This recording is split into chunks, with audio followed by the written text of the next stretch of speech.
In today's video, I'm going to teach you how to download any video from any website on Chrome. Open Google Chrome and in the address bar type Video Download Professional extension and press Enter.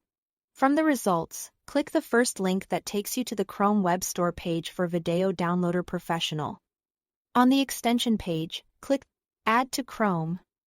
Then confirm by selecting Add Extension to install it. Once it's added, open Chrome's menu by clicking the three dots in the top right corner. Go to Extensions.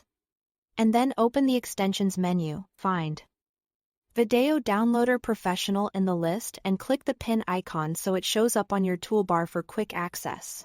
To start using it, navigate to any website that has the video you want to download and play the video.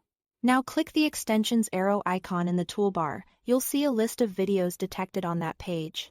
Select the video you want. Choose your preferred download option or resolution if available and start the download. Keep an eye on the download progress in Chrome. Once it finishes, it will show as completed in your downloads. Remember, this extension works on many sites. But it cannot download protected or DRM-FA restricted videos on platforms like YouTube or Instagram due to Chrome Web Store policies. That's all to it. Thanks for watching.